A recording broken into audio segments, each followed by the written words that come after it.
اس کے بعد سیکرٹری ہمارے جو ایمبیسڈر ہیں یونائٹڈ نیشن میں منیر اکرم تھا، انہوں نے یونائٹڈ نیشن کے جنرل سیکرٹری کو بھی یہ ڈوزے دی ہے،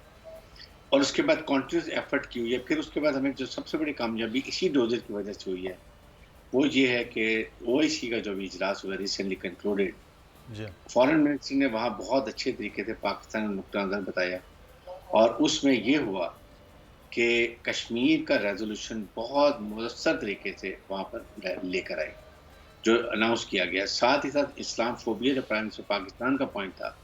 یونائٹڈ نیشن کی جنرل اسمبلی میں دونوں کا پوائنٹ لے کے گیا، وہ وہاں پر اس کو بھی انہوں نے پذیرائی ہوئی اور اس کو ریزولوشن میں ڈالا گیا۔ اس میں یہ پتہ چلتا ہے کہ انڈیا کا ناکام پروپیگنڈا جو وہ کرتے تھے کہ او آئی سی سے پاکستان دور ہو رہا ہے، یہ دوسرے عرب ممالک سے دور ہو رہا ہے، وہ بھی ختم ہو گیا۔ انڈیا کا منہ کالا بھی ہوا کیونکہ پوری دنیا کو پتہ چل گیا کہ انڈیا کس طریقے سے اسٹیٹ ٹیررزم کر رہا ہے، پاکستان کو ڈی اسٹیبلائز کرنا چاہ رہا ہے، سی پیک کو ناکام بنانا چاہ رہا ہے، بلوچستان میں کیا پرابلم کر رہا ہے، سب دنیا کو پتہ چل گیا۔ ناؤ اس آج انٹرویو سے اور دنیا کو یہ خبر جائے گی۔ Human rights watch dogs, Amnesty international, جتنے ایسے انسانی حقوق کے ادارے ہیں، سب نے انڈیا کے بارے میں ساری خبریں چھاپ دی۔ ناؤ از دا ٹائم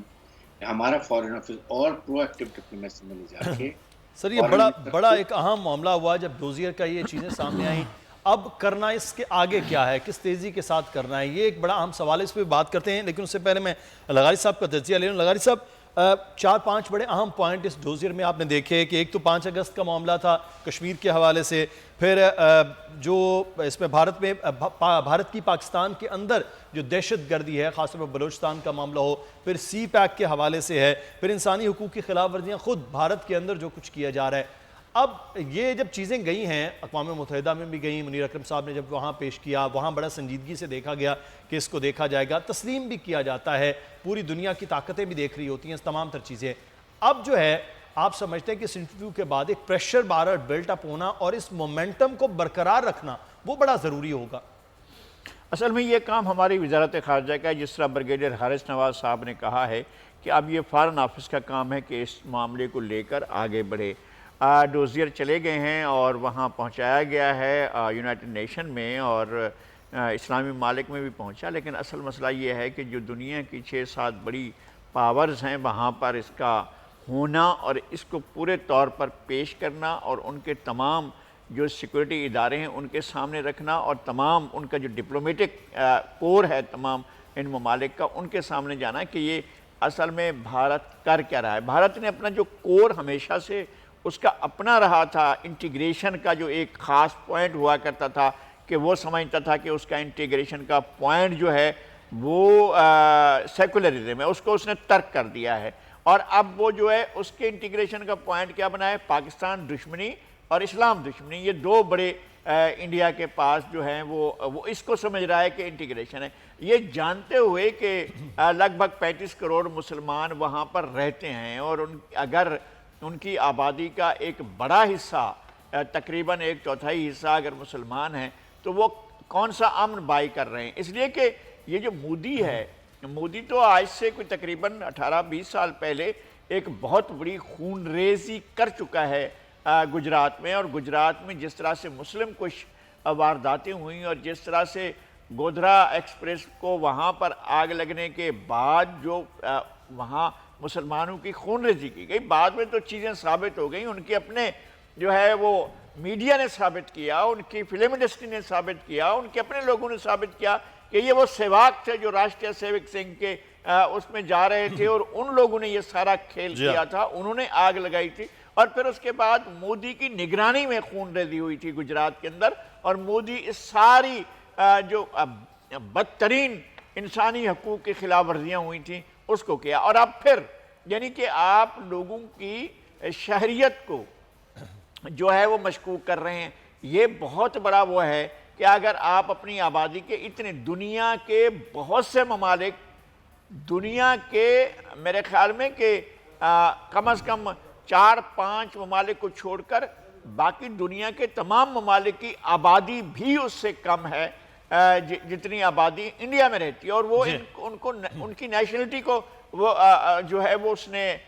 ماننے سے انکار کیا ہے، جو وہاں صدیوں سے نہیں 1000 سال سے نسل در نسل رہتے آ رہے ہیں، ان کی شہریت کو نہیں مانتا. اور پھر یہاں پر جو لال قلعے میں کھڑے ہو کر کوئی مودی نے چھپ چھپا کر تو نہیں کہا تھا کہ ہم بلوچستان میں جو ہے وہ ہم اپنا جا کر استعمال کریں گے اور ہم بلوچستان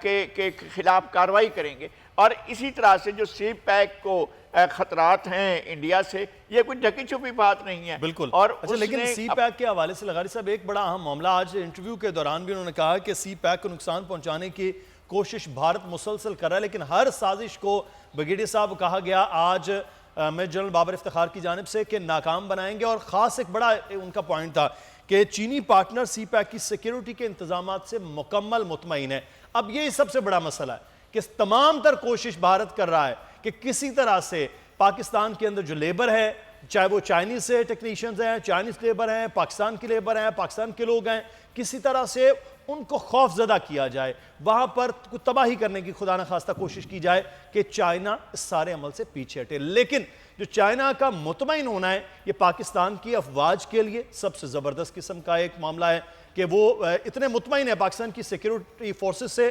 پاکستان کی دی جانے والی سیکیورٹی سے. تو یہ بھی ایک بڑا کھٹک رہا ہے بھارت کے لیے کہ وہ اتنا پیسہ لگا رہا ہے، افغانستان کی سرزمین تک استعمال کر رہا ہے، بہت کچھ کرنے کے باوجود وہ اپنا کامیاب نہیں ہو رہا ہے. تو یہ جو ملاحٹ ہے یہ بھی کہیں نہ کہیں ان کی نظر آ رہی ہے. بریگیڈیئر صاحب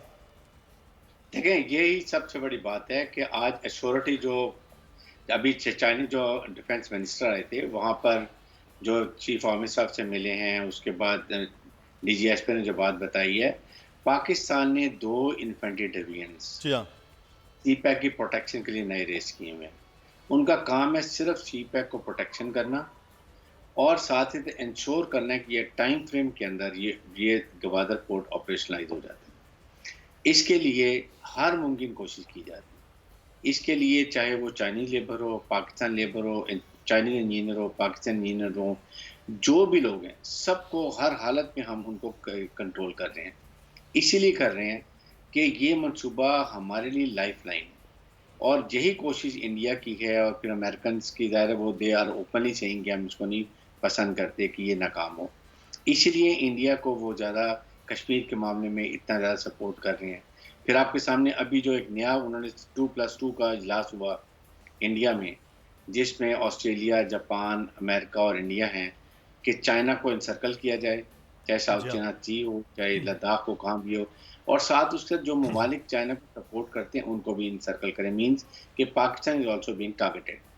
تو اس کے لیے پاکستان نے 2 ڈومین بھی ریز کر دیے، ساتھ ہی ساتھ یہ ڈوزر بھی بنا دیا.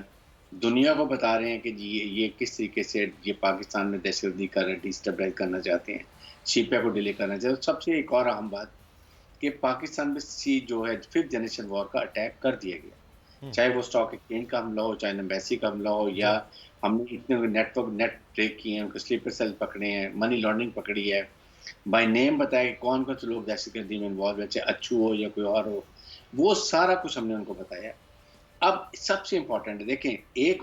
پرانگ اسٹریٹجی ہے کہ سی پیک کے لیے جو بھی ایکٹیویٹیز ہیں they must continue and CPEC must be protected by Pakistan army. Number 2، offensive diplomatic آپ کو اوفینسو چاہیے تاکہ آپ دنیا کو بارہا بتاتے رہیں، یونائٹڈ نیشنز کو، P5 کو، 10 نان پرماننٹ ممبرس کو، یورپین یونینز کو، امریکنز کو، اور اپنے ساتھی مسلمان ملکوں کو کہ کس طریقے سے انڈیا یہ پاکستان کو ڈیسٹیبلش کر رہا ہے. اچھا بریگیڈیئر صاحب، آپ نے اوفینسو ڈپلومیسی کی بات کی ہے، تو اس وقت ہمارے ساتھ سابق سفیر نجم الدین شیخ صاحب نے بھی جوائن کیا ہے. بات کر لیتے ہیں. شیخ صاحب بہت شکریہ سر، آپ نے ہمیں وقت دیا. آج بابر افتخار صاحب کا انٹرویو تھا ڈوزر کے حوالے سے جو پہلے پیش کیا گیا، اس کے بارے میں بڑی وضاحت تھی کہ پوری دنیا نے اس چیز کو بڑا سنجیدہ لیا. سر اس جو مومنٹم ہے پاکستان کا کشمیر کے حوالے سے ہو، پاکستان کا سی پیک کے حوالے سے ہو، بھارت کا جو پاکستان کے اندر دراندازی ہے، دہشت گردی ہے، افغانستان کے ذریعے جو سرزمین استعمال کر کے پاکستان کے خلاف کارروائیاں ہیں، ان پر جو ڈیفینسو کے بجائے جو اس وقت بڑا اٹیکنگ قسم کا ایک اوفینسو قسم کی ڈپلومیسی کی ضرورت ہے، ہونا کیا چاہیے ساری صورتحال میں سر؟ دیکھیے، اس میں آپ کے جو سفیر ہیں اور جو آپ کی سفارتیں ہیں، ان کو آپ کو اور کانسلگیریز ہیں، ان سب کو آپ کو پوری طرح سے استعمال کرنا ہے. یہ لوگ ہیں جو کہ جانتے ہیں کہ ہر ملک میں، ہر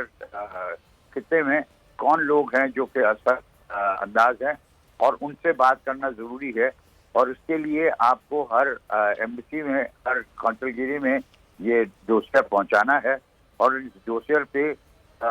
وہ چھوٹی فنکشنز کریں گے یا چھوٹی میٹنگز کریں گے، جس میں جو لوگ وہاں پہ اثر انداز ہوتے ہیں ان کو سمجھانے کی کوشش کریں گے کہ ہمارے ساتھ جو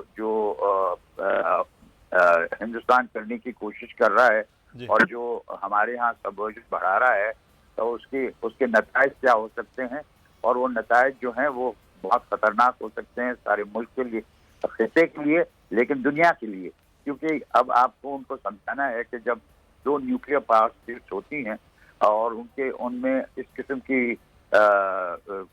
اختلافات بڑھتے ہیں اور اس قسم کی چیزیں کی جاتی ہیں، تو پھر بہت خدشہ ہے، بہت خطرہ رہتا ہے کہ یہ بڑھ کے اور ایک نیوکلیر کانفیڈریشن نہ ہو جائے۔ تو نجم الدین شیخ صاحب، جو آپ بات کر رہے ہیں، جو سجیشنز آپ کر رہے ہیں کہ یہ ہونا چاہیے، دفتر خارجہ کا عمل آپ یہ دیکھ رہے ہیں خاص طور پر 5 اگست سے لے کے آج کے دن تک،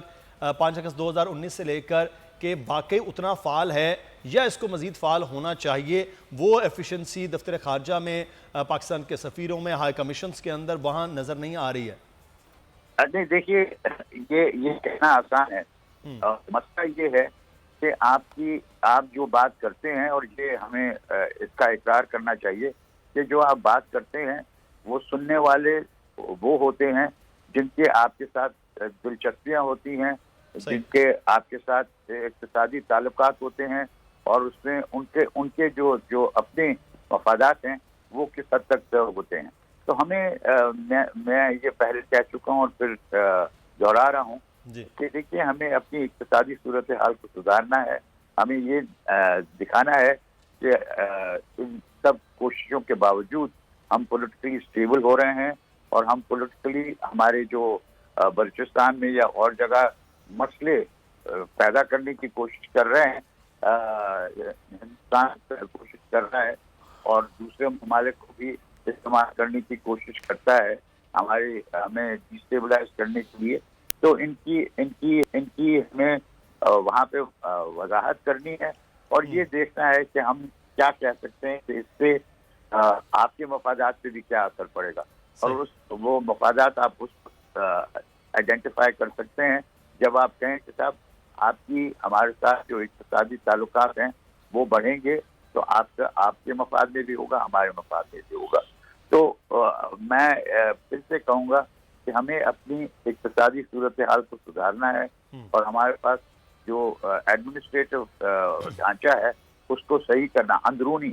بیرونی بھی، لیکن اندرونی زیادہ ضروری ہے کہ اندرونی ہمارے جو ایڈمنسٹریٹو ڈھانچہ ہے وہ ٹھیک ہو۔ ارشد صاحب نے جو باتیں کی ہیں ان پہ ہم پوری طرح سے عمل کریں، اس میں وقت لگے گا، ہم ہمیشہ چاہتے ہیں کہ آج ہم نے بات کی ہے تو کل ہو جائے، ایسا ہوتا نہیں ہے، اس میں وقت لگتا ہے اور وہ وقت ہمیں دینا پڑے گا، لیکن یہ اس کے لیے مسلسل ڈرل ہے، مسلسل کوشش ہے۔ لغاری صاحب، آپ جو بات کر رہے تھے کہ اس وقت جو ہے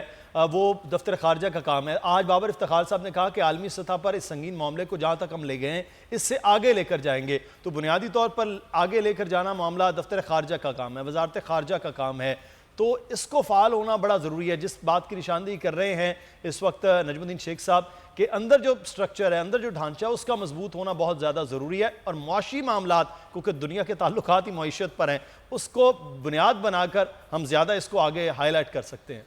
دیکھیں، ہماری سیکورٹی فورسز ویسے بھی ہماری دفاعی افواج ہیں، اور انہوں نے جو بھی چیزیں تھیں ان کے بعد باقاعدہ ہوم ورک کیا، اور اچھا خاصا ہوم ورک کیا ہے، اور اس کے بعد یہ ڈوزیر تیار ہوا، اور اس کو وہ دنیا کے سامنے لے کر آئے ہیں، اور اس میں تمام ڈیٹیل موجود ہیں کہ کس طرح سے بھارت اپنے عزائم کے لیے پاکستان کو ٹارگٹ کر رہا ہے۔ ایک بات تو یہ ہے، لیکن ظاہر ہے ایک جو ہماری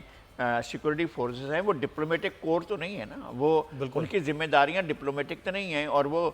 سفارت خانوں کو تو ظاہر ہے وہ رن نہیں کرتے ہیں، ہمارا فارن آفس اس کو رن کرتا ہے، اور فارن آفس کے اندر ایک کیپیبلٹی بھی موجود ہے۔ ہمارا ایسا نہیں ہے کہ فارن آفس جو ہے کمزور فارن آفس ہے، اس کے اندر بڑی صلاحیت اور بڑے جینیس لوگ ہیں جو بہت زیادہ ریجن کے بارے میں اچھی خاصی ایکسپرٹی رکھتے ہیں، وہ اس ساری صورتحال کو جہاں جہاں بڑے مراکز ہیں، دیکھیں بیجنگ کو ایک ایک چیز کے بارے میں پتہ ہونا چاہیے، ماسکو کو پتہ ہونا چاہیے، برسلز کو پتہ ہونا چاہیے، لندن کو پتہ ہونا چاہیے، پیرس کو پتہ ہونا چاہیے، نیو یارک کو پتہ ہونا چاہیے، واشنگٹن کو پتہ ہونا چاہیے، اور ساتھ میں ہمارے جو برادر اسلامی ممالک ہیں وہ ہونا چاہیے۔ اور ہمیں کسی کھیل میں نہیں، ہمیں کھیل میں الجھائے جانے کی کوشش ہو سکتی ہے کہ ہم کسی کھیل میں الجھ جائیں، دیکھیں ریجن کے اندر ہماری بڑی ڈیولپمنٹس ہو رہی ہیں، ہمارے لیکن یہ چیزیں جو لغاری صاحب یہ تمام تر ذمہ داری، آپ نے بڑا ایک زبردست جملہ کہا ہے کہ یہ دفتر خارجہ کی ڈپلومیٹک جو ہماری کور اس کا کام ہے کہ وہ کریں، نہ کہ ہماری جو اس وقت ڈیفنس کور ہے ان کا جو کام تھا وہ کر چکے ہیں اور وہ بہترین کام اس وقت کر رہے ہیں۔ سی پیک کے حوالے سے اگر چائنا پاکستان کے سی پیک پر سیکیورٹی سے مطمئن ہے اور اس عمل میں تیزی کے ساتھ آگے بڑھ رہا ہے، تو اب جو باقیوں کا کام ہے اس کے کرنے کا ہے۔ بہت شکریہ برگیڈیئر حارث نواز صاحب ہمارے ساتھ موجود تھے، نجم الدین شیخ صاحب ہمارے ساتھ موجود تھے، آپ دونوں احباب کا شکریہ ادا کرتے ہیں۔ لغاری صاحب ہمارے ساتھ ہی ہیں، ہمیں یہاں پر ایک بریک لینا ہے، بریک کے بعد واپس آئیں گے، پھر مزید موضوعات کے حوالے سے بات ہوگی، ہمارے ساتھ رہیے گا جی۔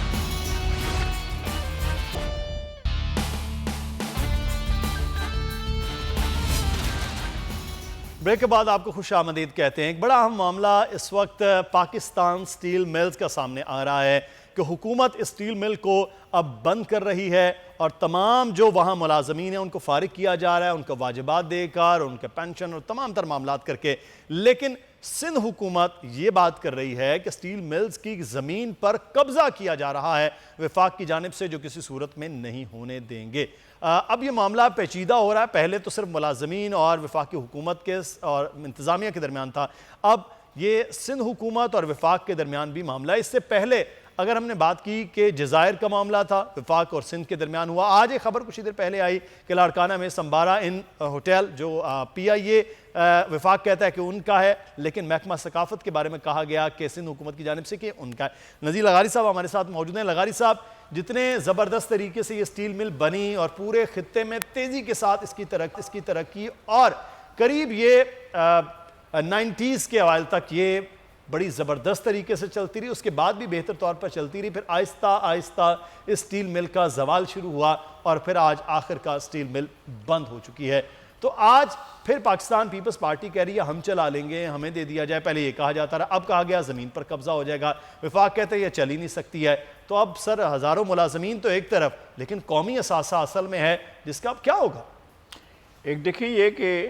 پاکستان نے جب یہ سٹیل مل بنایا تھا سوویت یونین کی مدد سے، اور سوویت یونین نے یہاں بڑا انویسٹمنٹ بھی کیا تھا، تو یہ تھا کہ پاکستان اپنی ایک بیس بنائے گا، پاکستان کے پاس آگے بڑھنے کے لیے اور ڈیولپمنٹ کے لیے ایک بڑا پروجیکٹ ہمارے پاس ہوگا۔ یہ کھٹکتا رہا ہے، یہ بات کوئی ڈھکی چھپی نہیں ہے، جس طرح سے ہمارے بہت سے پروجیکٹس، ہمارے وہ جتنے پروجیکٹس جو ہمارے چین کی مدد سے ہوئے یا روس کی مدد سے ہوئے ہیں، وہ کھٹکتے رہے ہیں ان سپر پاورز کی نظر میں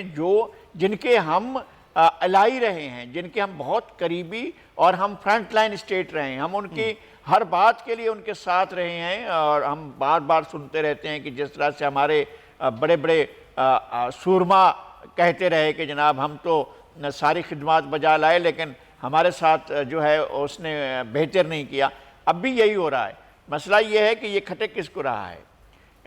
روس تو اب بھی تیار ہے کہ وہ اس کی کیپیسٹی کو بڑھائے اور اس کی کیپیسٹی کو دگنا کر دے، لیکن اس معاملے میں چونکہ انٹرنیشنل رکاوٹیں ہیں اور پاکستان کی ڈیولپمنٹ میں بہت سی قوتوں کا انٹرسٹ نہیں ہے، اور ہم دب کر ان سے لغاری صاحب اس پہ ہم تھوڑی سی بات کرتے ہیں، جو آپ بات کر رہے ہیں کہ انٹرنیشنل طاقتیں ہیں، کل کے ہم بات کرتے ہیں کہ امریکہ نہیں چاہ رہا کہ پاکستان میں رشیا یا چائنا کے پروجیکٹس جو ہیں وہ اس طرح سے پنپ سکیں جو اس ملک کی اس خطے کی ترقی ہو سکے۔ اس پہ بھی ہم بات کرتے ہیں کہ سٹیل مل میں سب سے زیادہ تیزی کس دور میں ہوئی ہے، جو فگرز ہیں وہ بڑے اس سے متضاد ہیں جو آپ بات کر رہے ہیں۔ میرے ساتھ اس وقت تیمور تالپور صاحب موجود ہیں، پاکستان پیپلز پارٹی کے رہنما صوبائی وزیر ہے۔ بہت شکریہ تالپور صاحب آپ کے وقت کا۔ اب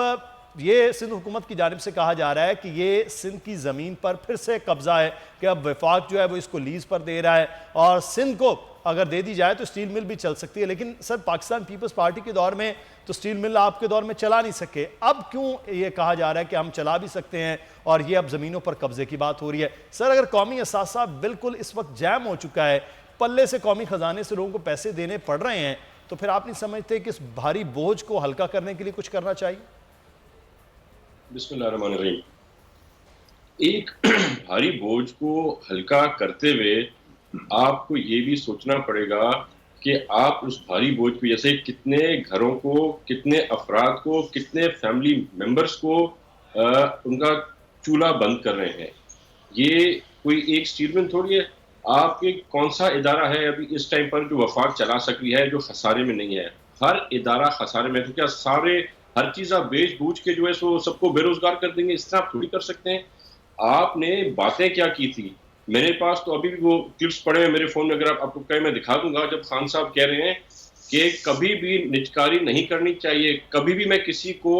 بے روزگار نہیں کروں گا, اور کروں تو میری ویڈیوز یہ سیو کر کے اور ان کو سوشل میڈیا پہ چلائے گا تاکہ پتہ چلے کہ میں جھوٹا انسان ہوں. تو جو اس قسم کی باتیں کر کے آئے اور وہ کسی ادارے کو چلا نہ سکے, تو یہی تو وجہ ہے کہ پی ڈی ایم آپ کو اب یہی کہہ رہی ہے کہ اب سوائے اس حکومت کے جانے کے, اس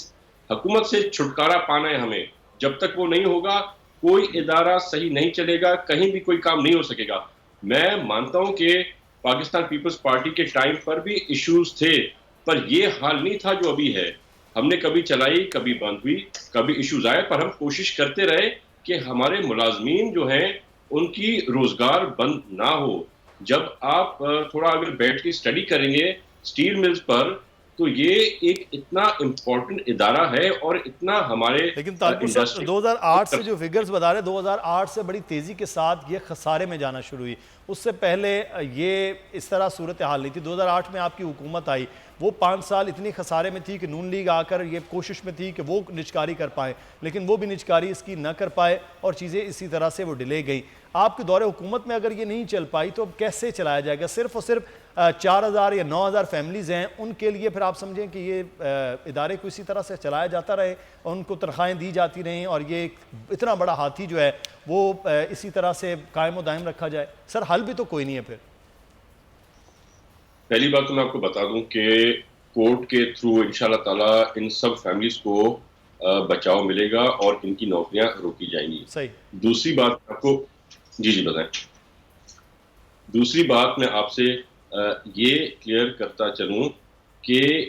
آج اگر ہم اس انڈسٹری کو چلانے میں کامیاب ہو جاتے ہیں تو آپ کی پوری جو موٹر انڈسٹری ہے, آپ کی کنسٹرکشن انڈسٹری ہے, پوری اس سے فائدہ لے سکتی ہے, جو امپورٹ کرتے سارا اسٹیل منگواتے ہیں یا دوسری جگہوں سے زیادہ ایکسپینسو ریٹ میں. تیسری بات جو بہت میں سمجھتا ہوں کہ امپورٹنٹ ہے وہ یہ ہے کہ آپ کو اپنی کمٹمنٹس پر پورا اترنا ہے. ہم کیسے برداشت کریں کہ ہمارے ہی پرائم منسٹر نے جھوٹ میں پی ایچ ڈی کی بھی ہے اور ہر وہ بات جو وہ کرتے ہیں وہ اس کا یو ٹرن لے کے دکھاتے ہیں. اس لیے ہم دعویٰ کرتے ہیں سندھ حکومت کہ ہم اسٹیل مل کو چلا سکیں گے, کیونکہ جو نہ ہونے جیسی چیزیں تھیں, آپ اگزامپل لے لیں تھر کول کا. نواز شریف صاحب کے ٹائم پہ نواز شریف صاحب یہ بات ماننے کو تیار نہیں تھے کہ تھر کول کبھی کام کرے گا, کبھی ہم بجلی پروڈیوس کریں گے. تو ہم اتنا بڑا پروجیکٹ اگر کر سکتے ہیں تو اسٹیل مل ہمارے لیے کوئی بڑی بات نہیں ہے. وی ہیو پرووڈ, مراد علی شاہ صاحب has proved his work and we are ready to prove it again for the sake of the more than 4000 families who going to suffer from this. صحیح. اچھا بغاری صاحب, یہ اب وفاقی حکومت کیونکہ وفاق کا یہ پاس ہے سٹیل مل, وہ تو کہہ رہے ہیں کہ یہ چلانے کے وہ ہے ہی نہیں, بلکہ وہ تو 900 ایکڑ کے قریب لیز پر بھی اب تیاری کر لی ہے انہوں نے, اور باقی سٹیل مل کو کس طرح سے وہ لے کر چلیں گے, کیا پرائیویٹ ہوگا, کیا معاملات ہی اگلے آنے والے دنوں میں. لیکن سر یہ سٹیل مل کا پورا ایک معاملہ ہے جو چلتے چلتے چلتے آج اس نہج پر آ گیا ہے. سیاست زیادہ ہوتی رہی تمام سیاسی جماعتوں کے ماضی میں بھی, لیکن کام شاید نہ ہو پایا. اب مستقبل ان فیملیز سٹیل مل کا اور اس ملک کا ہوگا کیا اس کے ساتھ؟ دیکھیں ہونا چاہیے کیا, اصل مسئلہ یہ ہے کہ یہ چل سکتا ہے,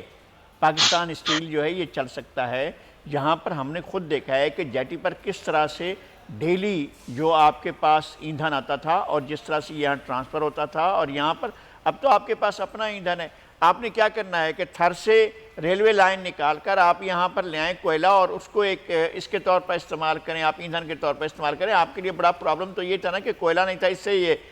اسٹیل مل جو چلتا تھا, اور اس کے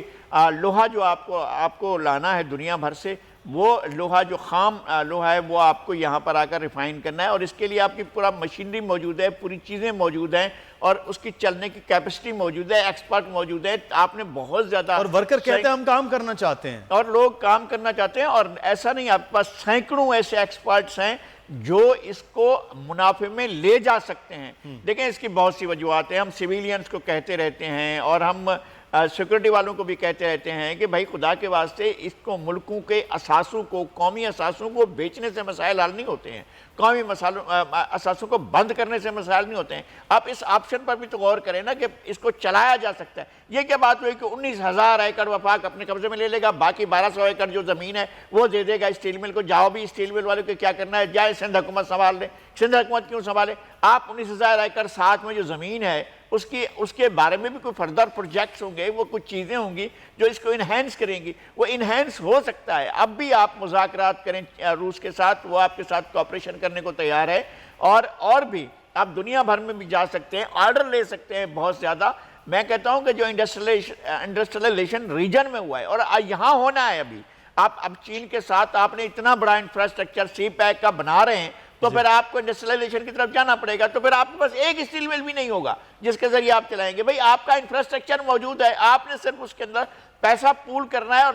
نظر رکھنی ہے کہ اس کے اندر بے ایمانی نہ ہو, کرپشن نہ ہو. اور کرپشن ہوئی ہے, مجھے بہت سی چیزوں کا علم ہے کہ کس طرح سے کرپشن ہوتی رہی ہے. اور ہم نے سر کرپشن کے حوالے سے جو میں فگرز دیکھ رہا تھا پچھلے 2 دن سے, وہ بڑے حیران کن ہیں کہ جنہیں ہم ذمہ دار کہہ رہے ہوتے ہیں کہ بھٹو صاحب کے بعد جب یہ مکمل ہوا, اور اس پروجیکٹ کے بعد بھٹو صاحب تو انفارچونیٹ وہ نہیں رہے, لیکن اس کے بعد ضیاء الحق صاحب کے دور میں ایک کمپٹیشن تھا اندر کام کرنے والی شفٹس میں, کہ وہ اس تیزی کے ساتھ کام ہو رہا تھا, اور بڑی تیزی کے ساتھ لوگ جو ہیں وہ ان کے بونسز الگ ہوتے تھے, ان کے باقی ویجز الگ ہو رہے تھے. اس کے بعد بھی یہ چیزیں بڑی بہتر طور پر چلتی رہیں. محترمہ آ گئی, میاں نواز شریف صاحب آ گئے, جنرل مشرف کے ایک بڑے طویل دور میں پھر بھی یہ منافع بخش ادارہ رہا. میں یہ کہہ رہا ہوں 2007 کے آخر 2008 سے یہ کام شروع ہوا, اور 2018 تک صرف اور صرف جو ہے وہ ڈکلائن کی طرف ہے. تو سر 10 سال بہت بڑا ایک عرصہ تھا ڈکلائن کا, اور پھر بند ہوئے ایک اتنا لمبا عرصہ ہو گیا. تو یہ بڑی عجیب سچویشن ہے کہ ہم پرائیویٹائز بھی نہیں کرنا چاہ رہے تھے, ادارے چلا بھی نہیں سکے تھے. 2 دورے حکومت میں جو خالصتاً ایک جمہوری دورے حکومت ہیں ہمارے 2008 سے لے کے 2018 تک کے, تو اب پھر وہاں سلسلہ آ گیا ہے. لیکن مسئلہ پھر پاکستان کے اثاثوں کا ہے کہ اب بحالی نہ ہو. تو ایسے صرف اور صرف بات سے, صرف اور صرف معاملے سے حل نہیں ہوگا تیمور طالپور صاحب. یہ اب اس کا مستقبل تو تاریک ہوتا ہوا نظر آ رہا ہے کہ وہ جو وہاں ملازمین ہیں اور پھر سٹیل مل جو پاکستان کا اثاثہ ہے وہ اب بکتا ہوا, یا وہ کہہ لیں کہ نجکاری کا شکار ہوتا ہوا نظر آ رہا ہے. اس کے آگے کچھ اس وقت انفارچونیٹ بدقسمتی سے وہ مجھے تو نہیں لگ رہا ہے. آپ کو لگتا ہے کہ ابھی کچھ معاملات آپ کے اور وفاق کے درمیان طے ہو پائیں گے؟ مدثر بھائی, بات یہ ہے کہ وفاق کی جس قسم کی ایک انہوں نے اپنا ایک کلچر بنا دیا ہے ہر بات سے مکرنے کا, ہر بات پہ جھوٹ بولنے کا, تو میں تو نہیں سمجھتا کہ اتنا آسان ہوگا وفاق کے ساتھ کسی بات پہ سٹیبل ہونا. پر میں لغاری صاحب کو بڑا غور سے سنتا رہتا ہوں. ویسے ان کے لیے مشہور ہے ایک لغاری سب پہ باری, اور لغاری صاحب کی باتوں میں ہمیشہ دم ہوتا ہے. میں ان سے ایگری کرتا ہوں کہ اگر روس یا موسٹ پروبلی چائنا سے ہماری کولیبریشن ہو جائے اور وہ آ کے یہاں پہ کام کر, تو میرے خیال سے وہ نہ کہ صرف پاکستان کی حکومت کو بھی اس میں سے کما کے دیں گے, بلکہ وہ خود اپنے چین کو بھی یہاں سے کما کے دیں گے, کیونکہ ہمیں ڈیڈیکیشن کی ضرورت ہے, ہمیں نان کرپٹ ایٹماسفیئر کی ضرورت ہے. جیسے کہ آپ کو پتا ہے نواز شریف صاحب کے دور میں ایمنسٹی انٹرنیشنل نے ہمیں 117ویں نمبر پہ ڈالا ہوا تھا, اور اب ہمیں ایمنسٹی نے 120ویں نمبر پہ ڈالا, یعنی کہ عمران خان کی حکومت جو ہے وہ 3 درجے اور بدتر ہو گئی ہے. تو آپ سوچ سکتے ہیں کہ وہ علمدار تھے کرپشن ختم کرانے کے, وہ سب سے بڑی بیماری کووڈ-18 ثابت ہوئے ہیں. تو میرے خیال سے اس کے بیچنے کا جو ہے طریقہ کار کوئی سمجھ میں نہیں آ رہا, ہمارے فائدے میں نہیں, ہمارے نقصان میں ہے, بجائے اس کے کہ ہم اس اسٹیل مل کو بیچیں اور دوسرے آ کے اس سے فائدہ اٹھائیں. ہمیں اپنے اکانومی کے بارے میں ہمارے ان لگ بھگ 5,000 ملازمین کے بارے میں اور ان کی فیملیوں کے بارے میں سوچنا پڑے گا, کوئی مثبت عمل نکالنا پڑے گا. سندھ حکومت نے اپنی سروسز رینڈر کی ہیں, ہم حاضر ہیں یہاں پہ کام کرنے کے لیے. مراد علی شاہ صاحب کی یہ سربراہی اب کے اندر وفاق کو بھی بڑی سنجیدگی سے جو پیشکش ہے سندھ حکومت کی اس کو بھی دیکھنا, اور سب سے بڑھ کر جو وہ فیملیز ہیں وہ صرف فگر 4,000 کا نہیں ہے, اس کے ساتھ پورے خاندان بالواسطہ اور بلا واسطہ طور پر جو ہے وہ جڑے ہوئے ہیں. نذیر لغاری صاحب بھی ہمارے ساتھ موجود ہیں اور تیمور تالپور صاحب بھی یہاں. اب ہم کچھ بات کریں گے کووڈ-19 کی صورتحال کے حوالے سے, اور سندھ کا سب سے بڑا شہر کراچی اس وقت سب سے زیادہ پاکستان میں متاثر ہو, کیونکہ آج کے جو فگرز ہیں وہ اس شہر کے حوالے سے جہاں ہم بیٹھ کے بات کر رہے ہیں بڑے بھیانک, بڑے خوفناک اور بڑے ہوشربا قسم کے ہیں. نذیر لغاری صاحب بھی ہمارے ساتھ ہیں, لیکن ایک چیز جو میں تیمور تالپور صاحب آپ سے جاننا چاہوں گا, سب سے زیادہ اس وقت بات کی جا رہی تھی کہ وزیر اعلیٰ سندھ مراد علی شاہ صاحب وہ بڑا زبردست قسم کے ایفیشنٹ ہو کر کام کر رہے ہیں, لیکن وہ ایفیشنسی اب دوسرے مرحلے میں ہمیں بڑی قدرے کمزور نظر آئی ہے. ایک تو وہ خود کووڈ کے شکار ہو گئے, اب وہ شکر ہے کہ وہ صحت یاب ہو چکے ہیں, لیکن وہ جو بڑا اگریسیولی آپ لوگوں نے کام سندھ کے اندر کیا تھا, کراچی حیدرآباد چھوڑ کے چھوٹے چھوٹے شہروں چھوٹے چھوٹے ٹاؤنز تک بھی, وہ اب دوسری جو لہر ہے اس میں بہت کام وہ ڈھیلا ڈھالا سا نظر آ رہا ہے. نہ وہ ایس او پی کی اس طرح سے پابندی ہے, نہ ہی وہ جو مارکیٹس کے ٹائمنگز ہیں ان چیزوں پر اس طرح سے پابندی ہے. کیا وجہ ہے؟ جتنا نان سیریس لیا جا رہا تھا عوام کی جانب سے, حکومت نے بھی اتنا نان سیریس لے لیا دوسری لہر کو. میں اس میں مدثر آپ سے ایگری نہیں کروں گا. ضرور 15 دن کا یا 17 دن کا ایک گیپ تھا جس میں سی ایم صاحب کیونکہ خود کووڈ پازیٹیو ہو گئے تھے, الحمدللہ وہ اب صحت یاب ہے, تو وہ اس طرح سے ویگرسلی کام نہیں کر رہے تھے. پر یہ جو ذمہ داری ہم کابینہ ممبرز پہ آتی ہے, جس طرح سے ہمیں سی ایم صاحب کے ڈیلی ڈائریکشنز آتے تھے اور جس طرح سے مارکیٹس وزٹ کرتے تھے, ہم ڈی سیز کی اے سیز کی ایفیشنسی دیکھ رہے تھے. کہیں کہیں ضرور ہمیں کچھ خامیاں ملی, پر 70 to 80% of the office are working well. اگر آپ دیکھیں گے کس حساب سے اور کتنے فائنز ہو رہے ہیں, کتنی جگہیں سیل ہو رہی ہیں, تو آپ کو پتہ چلے گا سندھ حکومت کس طرح سے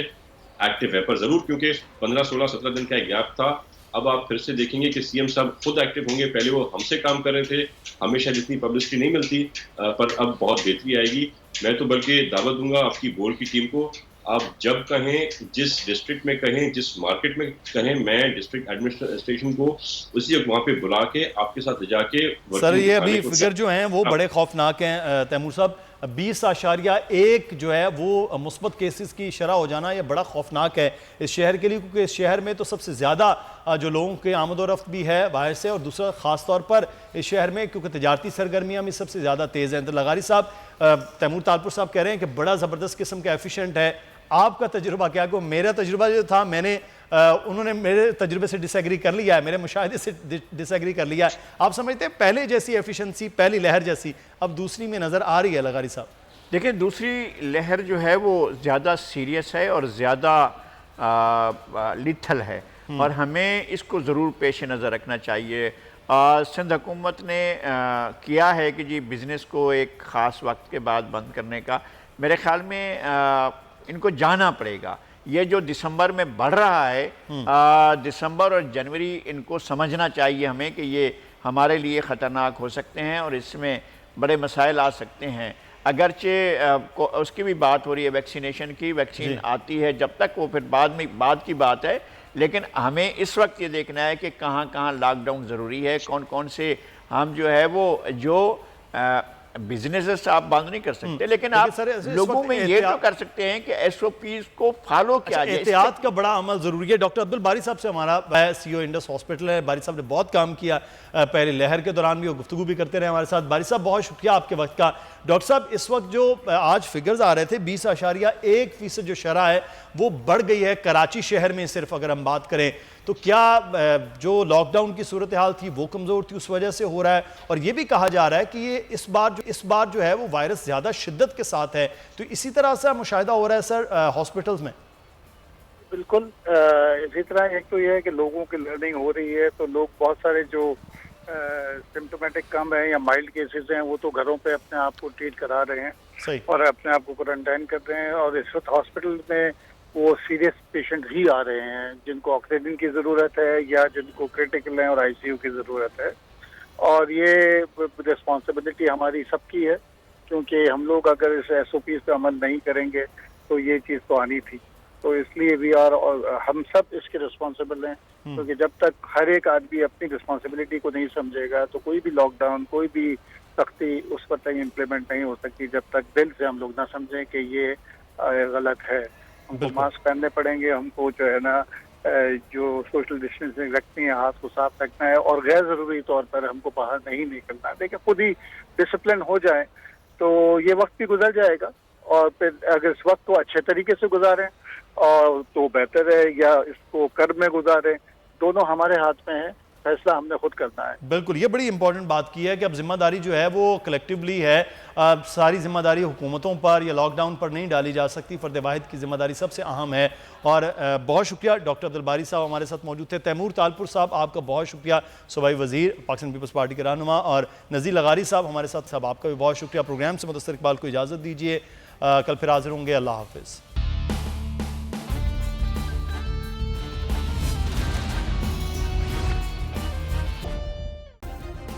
سبسکرائب کریں اور بیل دبائیں تاکہ کوئی خبر رہ نہ جائے.